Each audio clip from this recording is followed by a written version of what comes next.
여호와께서 모세에게 말씀하셨습니다. 나는 너를 파라오 앞에서 마치 하나님과 같게 할 것이다. 그리고 네 형 아론은 너를 위해 대언자가 될 것이다. 네 형 아론에게 내가 너에게 명령한 모든 것을 말해주어라. 네 형 아론은 파라오에게 이스라엘 백성을 그 땅에서 내보내라고 말할 것이다.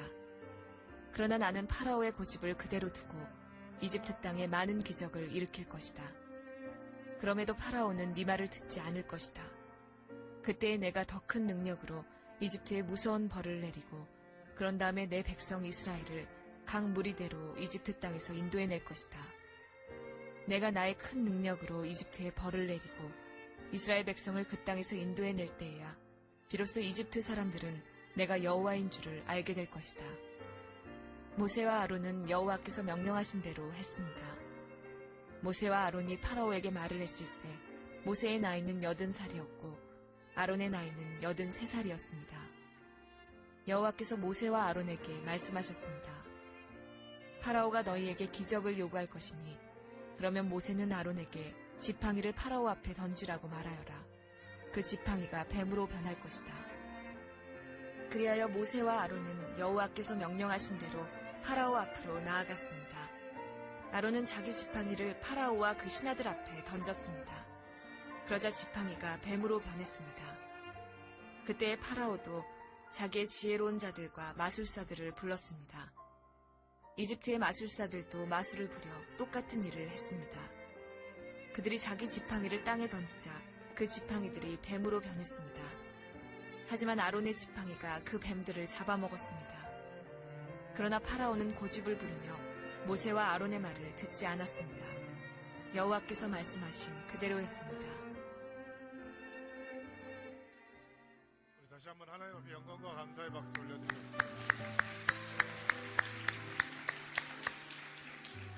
서울전인교회 주일 3부 예배 오신 여러분들 주의 이름으로 환영하고 축복합니다. 하나님의 말씀이 여러분들을 행복하게 하는 주일이 되기를 바랍니다. 자, 가슴에 손을 얹고 우리 믿음을 고백하고 하나님 말씀 듣는 시간 갖도록 하겠습니다. 한번 따라해 주시면 감사하겠습니다. 하나님은 나를 사랑하십니다. 나는 그 사랑 안에 있습니다. 하나님은 오늘 나에게 말씀하실 것입니다. 그 말씀에 능력이 있습니다. 그 말씀에 생명이 있습니다. 나의 마음을 하나님께 열겠습니다. 나의 생각을 예수님께 집중하겠습니다. 들은 만큼 변합니다. 들은 만큼 행복해집니다. 출애굽기에서는 엄청난 영적인 전쟁이 터집니다. 이스라엘 백성을 구원하시려고 하는 하나님의 역사와 그것을 저지하려고 하는 파라오의 힘이 한치의 타협도 없이 충돌하게 됩니다. 그 충돌 속에서 하나님이 백성들에게 어떻게 승리를 가져다 주시는지 우리는 그 은혜를 목격할 수 있는데, 이번 주 다음 주 그 영적인 전쟁의 모습을 통해서 좀 은혜를 나누려고 합니다. 기대하기는 우리의 삶 속에서 일어나는 크고 작은 영적인 전쟁 가운데 승리를 주시는 하나님에 대한 기대감이 더 충만해지는 주일이 되기를 바랍니다. 이집트에 들어가서 하나님 말씀대로 순종하면 모든 것이 잘 풀리리라라고 생각했던 모세 앞에 기대하지 않았던 어려움들이 나타나게 되고 모세는 큰 낙심에 빠지게 됩니다. 인간적인 눈으로 보면 모세의 실망이 이해가 되죠. 하나님께서 시키는 대로 했는데 어떤 변화도 없고 사태가 악화만 되어갔는데 어떻게 싱글싱글 생글생글하고 다닐 수 있겠어요? 그렇다면 정말 생각이 없는 사람인 거죠. 낙심을 해야죠. 좌절감이 생기는 것은 당연한 것입니다. 그러나 이 사건을 하나님의 시선으로 보면 완전히 잘못된 반응입니다. 왜냐하면 인간의 끝이 하나님의 시작이기 때문에 그렇습니다. 아멘? 사람이 손을 들고 나는 아무것도 할 수 없다라고 이야기를 할 때 비로소 하나님께서는 기지개를 펴시면서 하나님의 역사를 시작하시기 때문입니다. 모세가 자기 자신이 아무것도 할 수가 없다라고 완전히 포기를 해야 그가 이루어가는 이 영적인 승리가 하나님의 역사인 것이라는 것을 확신할 수 있기 때문입니다. 그리고 그 확신이 없이는 약속의 땅으로 나아가는 여정을 견딜 수 없기 때문이기도 합니다. 위대한 출애굽의 승리, 죄악과 어둠이 지배하는 땅 이집트를 벗어나서 하나님의 적과 꿀이 흐르는 땅으로 나아가는 승리의 길에서 사실 여러분과 제가 제일 먼저 보아야 되는 것은 승리를 이루어가는 것은 인간의 노력과 의지가 아니라 하나님의 열심이다라고 하는 사실입니다. 하나님께서 가장 승리를 원하시는 분은 바로 하나님이시다라고 하는 사실입니다. 하나님께서는 그분의 백성들이 이집트의 노예로 사는 것을 원하지 않으시고, 하나님은 그분의 백성들이 세상의 사슬에 묶여서 속박 가운데 사는 것을 원하지 않으시고, 하나님은 하나님의 사람들이 약속의 땅을 잊은 채 좌절 속에서 살아가는 것을 원하지 않으시기 때문에 하나님께서 원하시는 것은 그분의 백성들이 자유하고 하나님의 백성들이 하나님의 약속의 중심에 살아가시는 것을 원하시기 때문에 영적인 승리를 주시기 원하는 분이 영적인 승리를 필요로 하는 사람보다 그것을 더 간절히 원하고 계시다라는 것입니다. 오늘 사실은 하나님께서 우리에게 위대한 승리를 주시는 주일이 되기를 원하면서 이 설교를 준비했는데, 하나님께서 과연 우리에게 주시기 원하는 영적인 승리는 어떤 것인가, 세 가지 모습으로 정리하면서 여러분들에게 말씀을 나누어 보려고 합니다. 모세가 하나님 앞에 낙심해서 이렇게 고백하는 장면이 6장 마지막에 등장을 합니다. 한번 들어보시겠어요? 여호와께서 이집트 땅에서 모세에게 말씀하셨습니다. 나 여호와의 말이다. 이집트 왕 파라오에게 내가 전하는 말을 다 전하여라. 모세가 여호와께 대답하였습니다. 자, 모세의 말을 들어보세요. 저는 말을 할 줄 잘 모릅니다. 그런데 어찌 파라오가 제 말을 들으려 하겠습니까?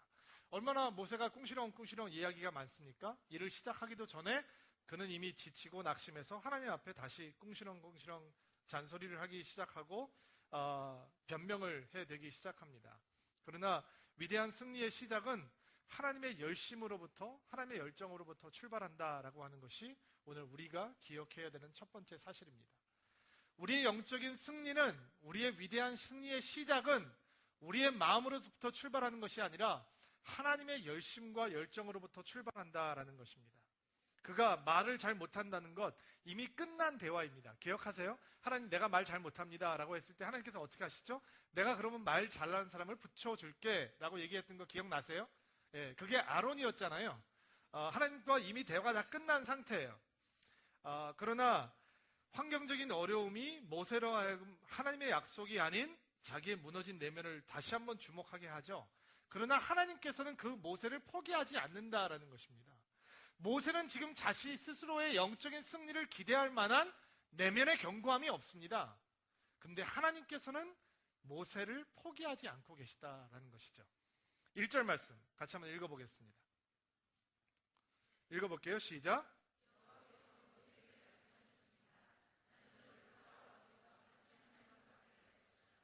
그리고 내형 아론을 너를 위해 대언자가 되게 할 것이다. 자, 하나님께서 모세를 포기하지 않고 있다는 거예요. 모세가 출애굽의 주인공이라면 출애굽기는 여기서 끝나야 되는 거예요. 모세는 시도했습니다. 그러나 파라오는 너무 강했습니다. 파라오는 너무 단호했습니다. 그래서 모세는 포기했습니다. 모세는 너무 나약했기 때문에 파라오를 이길 수 없었습니다. 끝나야 되는 거예요. 근데 위대한 승리의 시작은 모세의 열정으로부터 시작하는 것이 아니라, 모세의 승리를 향한 의지로부터 출발하는 것이 아니라 하나님의 열정과 하나님의 열심으로 시작하게 되는 것입니다. 하나님의 열심은 모세가 스스로 상상할 수 없는 수준까지 끌어올립니다. 잘 들으셔야 돼요. 잘못 오해하시면 마치 하나님께서 모세를 어떤 우상으로 만들어 놓는 것처럼 생각하실 수 있어요. 내가 파라오가 너를 보았을 때 파라오가 너를 대하기를 신을 대하듯이, 하나님을 대하듯이 하게 만들어 줄 것이다. 모세는 지금 이스라엘 사람들도 나의 말을 듣지 않고 있는데 파라오가 나의 말을 듣겠습니까? 라고 무너진 상태예요. 그런데 하나님께서는 모세를 어떤 수준으로 끌어올리시냐면, 네가 파라오 앞에 서서 말을 하기 시작하면 그 파라오가 너를 하나님 대하듯이 대하게 내가 만들어 줄 것이다 라는 거예요. 하나님이 될 수 있을 것이다 라고 말하는 게 아니에요. 너는 하나님처럼 될 것이다 라고 말하는 것도 아니에요. 여러분, 사실은 너는 하나님처럼 될 것이다 라고 하는 것은 하나님의 음성이 아니에요. 사단의 음성이에요. 창세기 3장에 그 음성이 등장해요. 이 선악과를 먹으면 네 눈이 맑아져서 선과 악을 알게 되고 네가 하나님처럼 될 거야. 여러분, 그 음성을 따라가면 죽는 거예요. 사단의 유혹이 그 음성 가운데 숨겨져 있었어요. 그러나 하나님의 음성은, 하나님의 말씀은 유혹의 말씀이 아니에요. 하나님의 말씀은 파라오가 모세를 대할 때 하나님을 대하듯이 두려움 속에서 대하게 될 것이다 라고 말씀하고 약속하고 계시는 거예요. 태양의 신이라고 추앙을 받았던 최고의 권력자 파라오가 모세를 하나님을 두려워하듯이 두려워하면서 대하게 될 것이다. 그것은 모세의 성질이나 카리스마와는 전혀 상관없이 모세가 파라오 앞에서 하나님과 같은 권위를 갖게 되는 이유가 무엇이냐, 2절부터 6절 말씀에 설명이 되어 있는데 제가 한 절, 여러분이 한 절 같이 돌아가면서 읽어볼게요. 2절 제가 먼저 읽겠습니다. 내 형 아론에게 내가 너에게 명령한 모든 것을 말해주어라. 내 형 아론은 파라오에게 이스라엘 백성을 그 땅에서 내보내라고 말할 것이다. 3절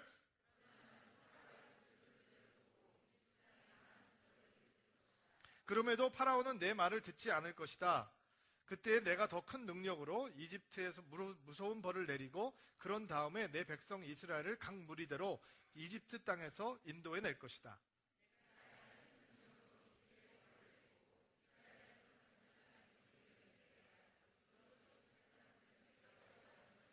자, 6절 말씀 다 같이. 모세와 아론은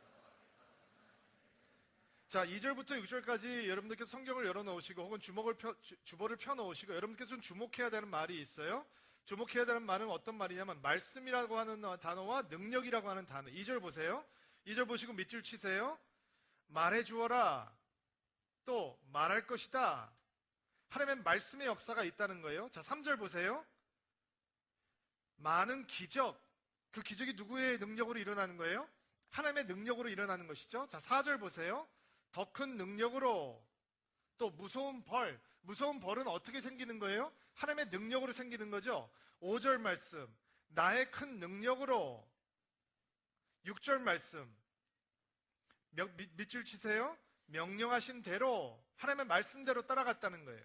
자, 지금 모세와 아론이 자신들의 말을 만들어내서 지어내서 파라오에게 전하는 것이 아니라 하나님께서 전하라고 하는 말씀만 전하는 것이죠.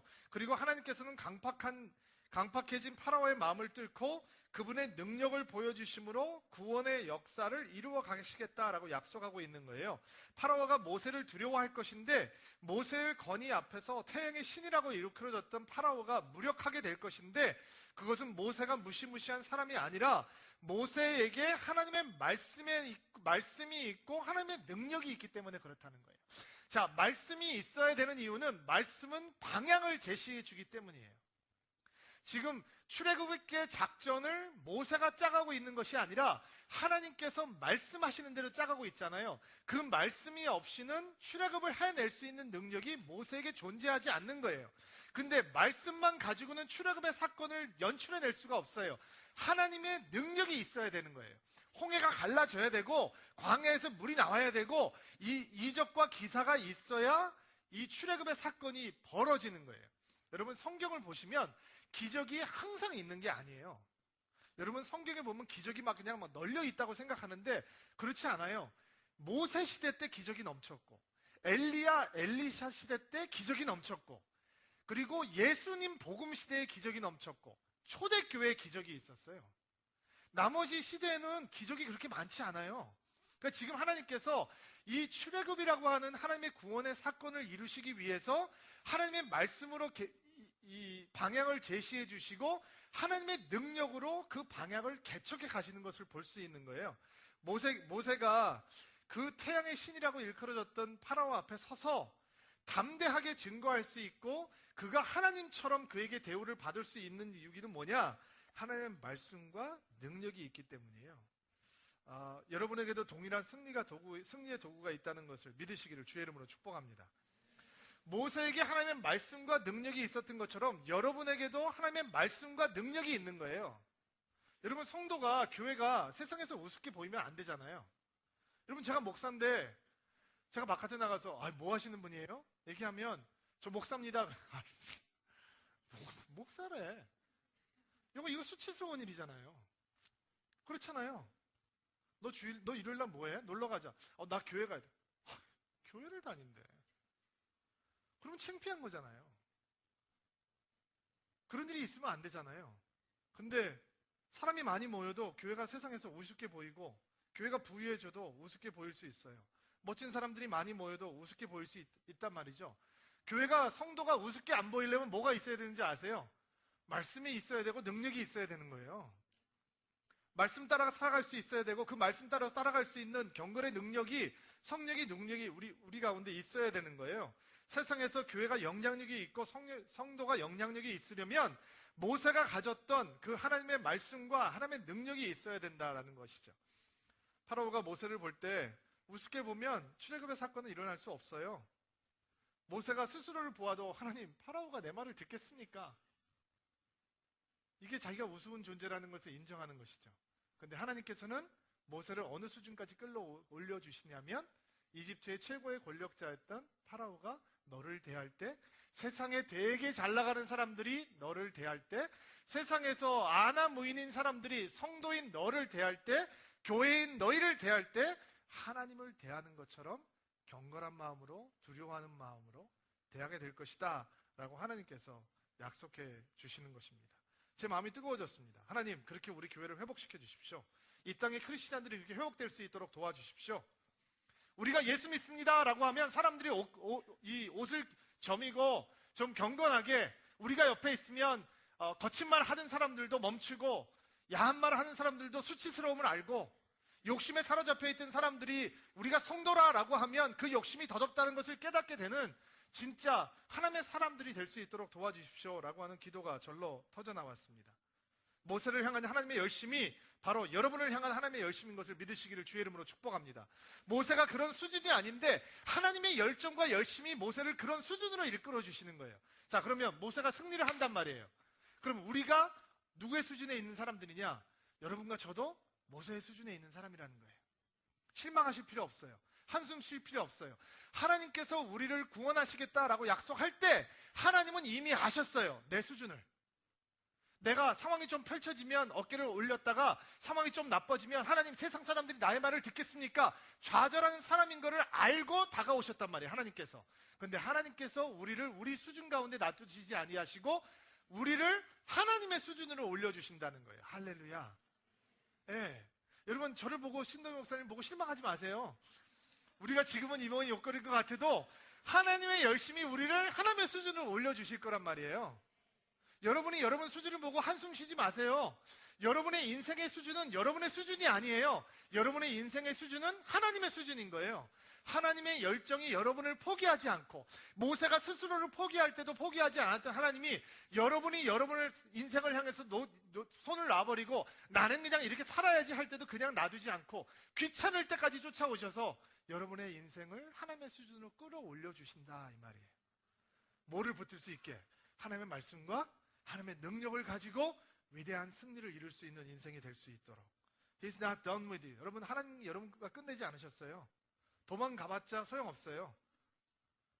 높이 올라가도 하나님은 계시며 밑으로 내려가도 하나님은 계시고, 여러분을 지키는 자는 졸지도 않으시며 잠도 안 주무시고 쫓아오신대요. 그 하나님이 여러분에게 위대한 승리를 주시기 위해서 하나님의 열정을 발동하고 계시다는 거예요. 자, 두 번째, 위대한 승리의 시작은 2절 말씀 같이 한번, 1절과 2절 말씀 같이 한번 볼게요. 1절, 2절 말씀 다시 한번 읽어보겠습니다. 7장 시작.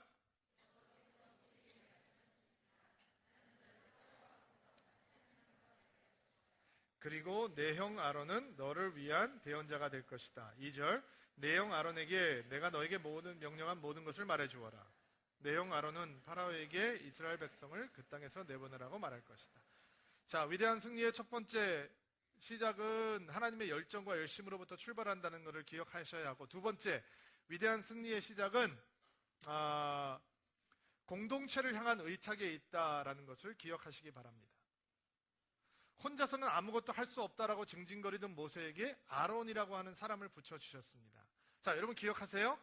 모세는 이집트의 모든 학문을 배웠음에도 불구하고 40년 동안 광야 생활을 지나고 난 다음에 말도 제대로 할 수 없는 힘없는 노인으로 전락해 버렸습니다. 적어도 모세 스스로가 보기에는 그랬습니다. 나는 말도 할 줄 모르는 노인입니다. 그리고 그 모세의 약점을 보완해 주기 위해서 하나님께서 동역자, 공동체를 붙여주시는데 바로 모세의 형 아론입니다. 하나님께서 모세에게 말씀을 하시고 모세는 아론에게 그것을 전하고 아론은 모세의 대언자가 되어서 파라오에게 그 말씀을 전하게 되었던 것입니다. 하나님께서 위대한 구원의 역사를 시작하시면서 모세에게 자기의 부족함을 도와줄 수 있는 파트너를 신뢰하게 했다라고 하는 사실은 정말 흥미로운 사실입니다. 제가 모세였다면 하나님께 좀 따졌을 것 같아요.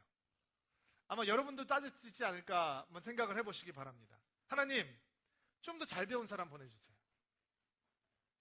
좀 더 준비된 사람 보내주세요. 좀 더 젊은 사람 보내주세요.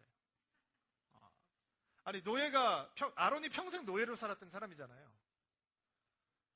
노예가 말을 잘하면 얼마나 잘하고, 노예가 당당하면 얼마나 당당하고, 노예가 지혜로우면 얼마나 지혜롭게 한 말이에요. 평생 태어나서 벽돌만 굽던 사람들인데, 그가 아무리 이 모세의 언변이 퇴화가 됐다 한들, 이집트에서 궁궐의 교육을 받은 사람과 노예가 비교될 수 있을까? 저는 살짝 생각을 해보았어요. 우울증을 심하게 알면 언어 기능을 상실하는 것을 제가 본 적이 있거든요. 참 안타깝더라고요. 모세가 광야에서 심하게 우울증을 앓아서 하나님한테 너무 삐져서 언변의 후퇴가 있었다. 그래도 아론만 못했을까? 라는 생각이 들기도 했습니다. 하나님, 사람을 붙여주시려면 좀 제대로 붙여주세요. 하나님한테 화가 날 만도 한데 여기에 바로 공동체의 비밀이 있습니다. 여러분, 공동체의 힘은 공동체의 구성원에 있지 않습니다.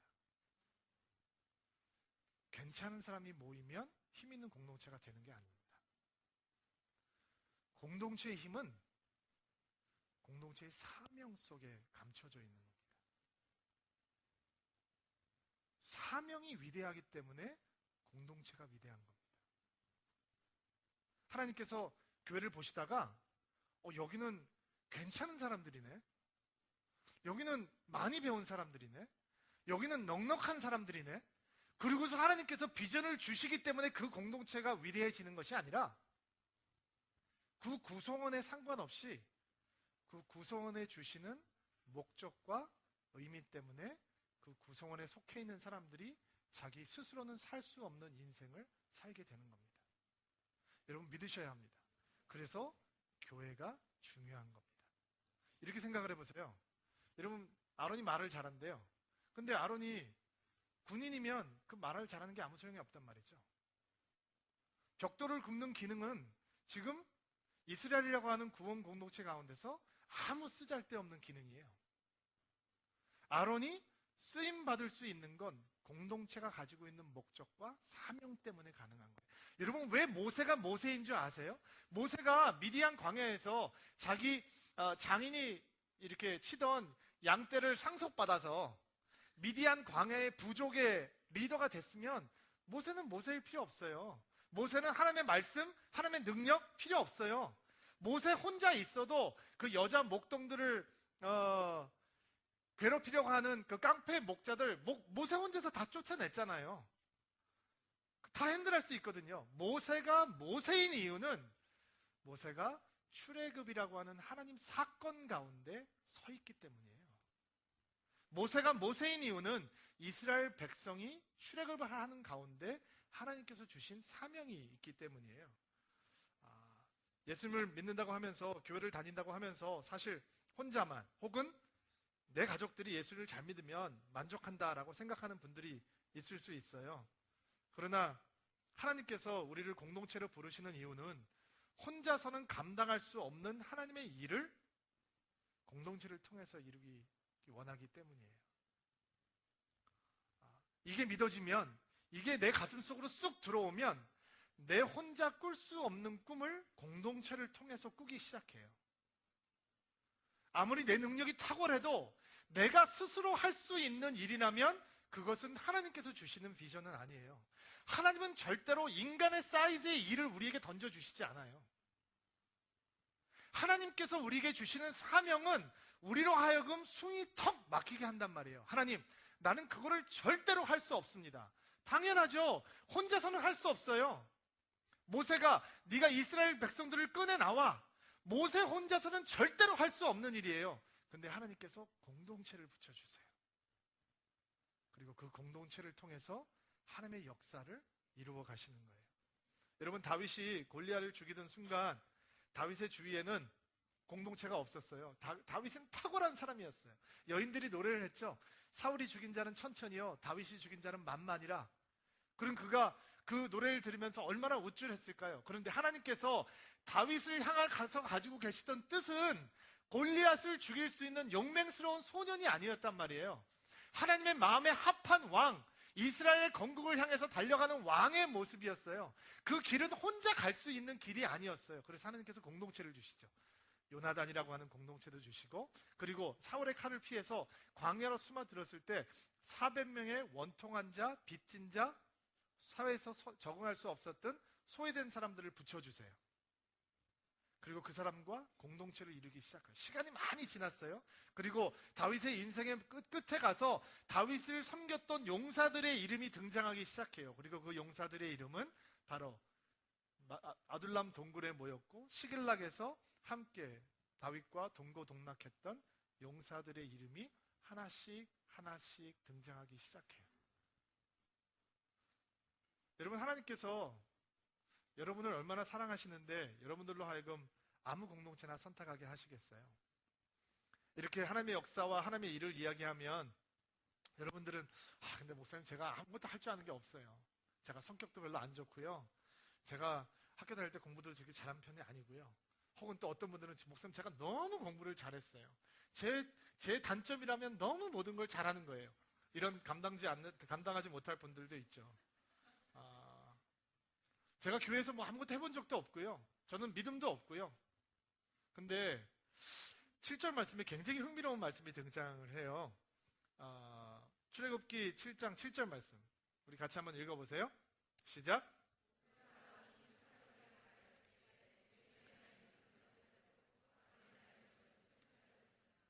이거 뭐 경로당도 아니고, 그쵸? 80세요, 83세였다는 거예요. 젊은 사람이 아니죠. 그 당시에 평균 수명이 아마 50세 미만이었을 거다라고 학자들이 계산을 하는데, 그렇다 보면 아주 장수를 해도 굉장히 장수를 한 사람들인데, 패기만만한 젊은이들이 아닌데, 하나님께서는 80세의 모세와 83세의 아론을 통해서 역사를, 새 일을 시작하고 계셨다는 거예요. 자, 잘 들으십시오.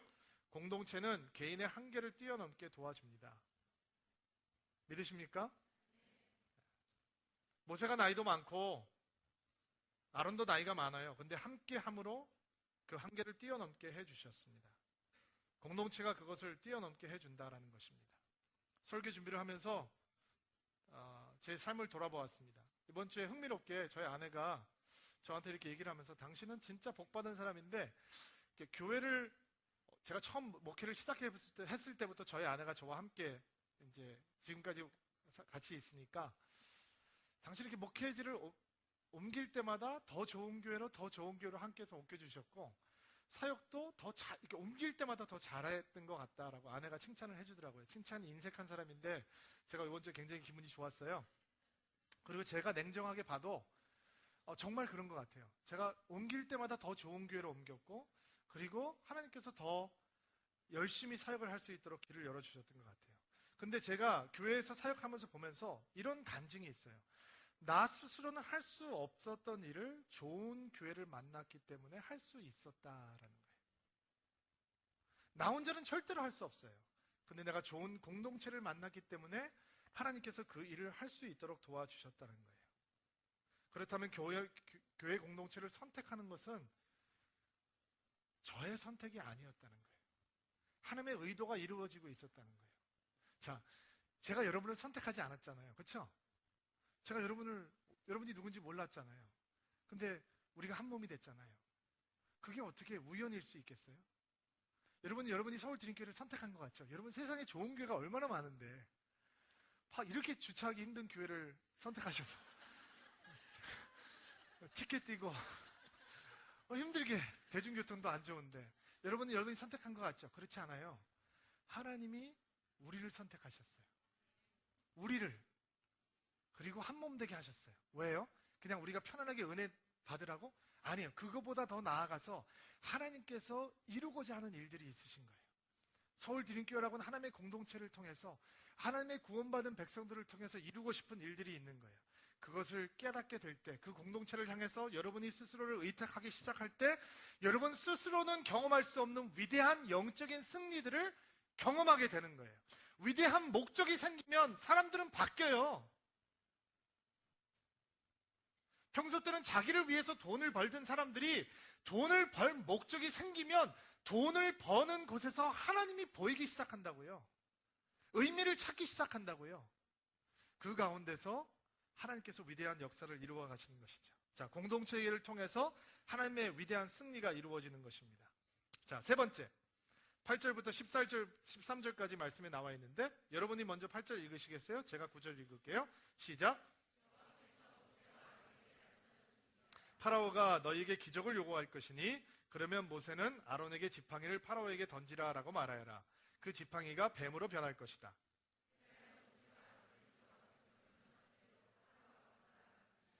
아론은 자기 지팡이를 파라오와 그 신하 앞에 던졌습니다. 그러자 지팡이가 뱀으로 변했습니다. 그때 파라오도 자기의 지혜로운 자들과 마술사들을 불렀습니다. 이집트의 마술사들도 마술을 부려 똑같은 일을 했습니다.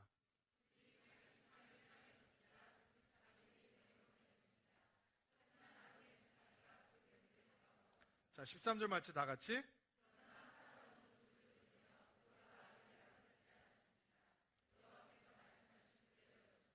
자, 위대한 승리의 시작은 하나님의 열심으로부터 출발한다. 위대한 승리의 시작은 우리 자신을 공동체에 의탁할 때 우리 한계를 뛰어넘는 위대한 승리가 시작되는 것이다. 자, 세 번째, 위대한 승리의 시작은 강한 반발 속에서 강한 대적이 생겨야 그 진정한 가치가 드러나는 것이다 라는 것을 여러분 꼭 기억하시기 바랍니다.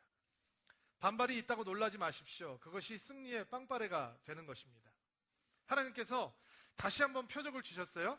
그 표적은 지팡이가 뱀이 되는 표적이에요. 마음을 담대하게 하고 파라오 앞에 모세와 아론이 섰어요. 아론이 담대하게 말을 하고 지팡이를 파라오 앞에 던졌어요. 그 지팡이를 던지자 지팡이가 뱀이 됐어요. 그러면 파라오가 깜짝 놀라야 돼요. 그렇죠? 아니 세상에 이런 일이 있다니 놀라야 돼요. 그런데 파라오는 놀라지 않아요. 오히려 비웃어요. 그리고 자기가 부리고 있던 마술사들과 여기 보면 지혜로운 자들이라고 나오는데 박수무당들을 의미하거든요. 박수무당들을 불러와요.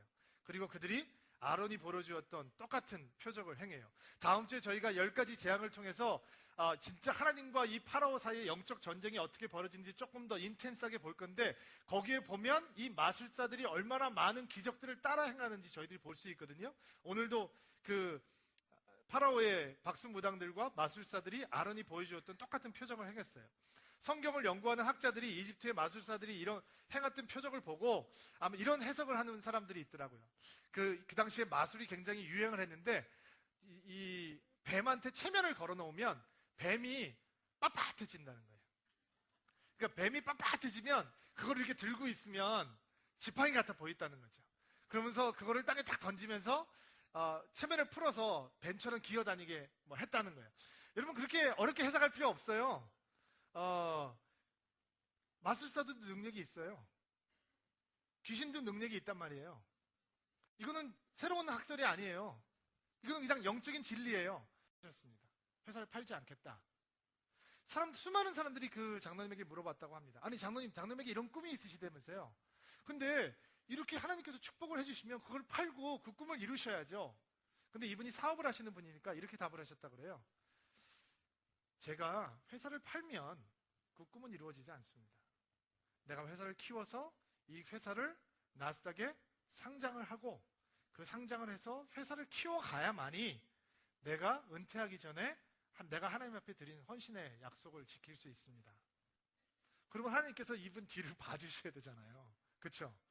막 회사가 승승장구하고 그 야후가 배가 아파요. 다 야후를 짓누르는 회사가 되고 그 기업의 주인이 구글이다. 이렇게 얘기를 해야 구글이 아닌데 구글 같은 기업이 됐다라고 해야 사실은 이렇게 간증을 듣는 맛이 생기는 거 아니에요. 예? 근데 이분이 사업이 안 됐어요. 그리고 사람들에게 조롱거리가 됐어요. 아니 그렇게 팔라고 그럴 때 팔아버리지. 근데 저는 이분의 미래가 너무 궁금해요. 왜냐하면 진정한 영적인 승리는 반발이 생긴 다음에 그 가치가 판단이 생기는 거예요. 약한 것들 사이에서는 그 진정한 승리의 가치의 노래를 우리는 배울 수 없어요. 하나님께서 여러분에게 위대한 승리를 주신대요. 여러분 영적인 싸움의 전쟁에서 하나님께서 여러분에게 승리를 주신대요. 근데 그게 빈 땅이 아니에요. 엄청난 반발이 생길 것이고 여러분을 대적하는 세력들이 생길 것이고 여러분들과 더 강한 세력들을 만날 수 있단 말이죠. 그러나 그 가운데서 하나님의 승리는 이루어지는 것입니다. 사람들은 너무 쉽게 승리를 포기합니다. 힘들다고 하나님께서 원하시는 길이 아닌가 보다라고 지레 포기합니다. 그래서 하나님께서 주시는 승리는 맛보지 못합니다. 그러나 당신의 승리를 가장 원하시는 분은 바로 하나님이라는 사실을 잊지 않게 되기를 주의 이름으로 축복합니다. 하나님의 열정이 여러분의 양손에 하나님의 말씀과 하나님의 능력을 쥐어주실 것입니다. 여러분이 있는 이 공동체를 통해서 여러분의 한계를 뛰어넘고 여러분이 승리하는 인생이 될 것입니다. 그리고 강한 대적들이 다가와도 여러분이 하나님께서 주시는 승리를 얻음으로 진정한 승리의 노래를 부르는 복된 인생이 되기를 주의 이름으로 축복합니다. 같이 한번 기도하겠습니다. 하나님, 오늘도 주의 말씀을 아멘으로 받습니다. 그리고 가슴이 설렙니다. 우리의 인생에서 일어나고 있는 크고 작은 영적인 전쟁의 현장에서 우리의 승리를 그렇게 간절히 원하시는 하나님을 바라보며 우리에게 승리의 노래를 부르게 하실 하나님의 위대한 역사를 바라봅니다. 하나님, 주님을 놓치지 않는 저희들 되게 도와주시고 승리의 노래를 부르는 복된 인생 되게 도와주옵소서. 예수님의 이름으로 기도하옵나이다.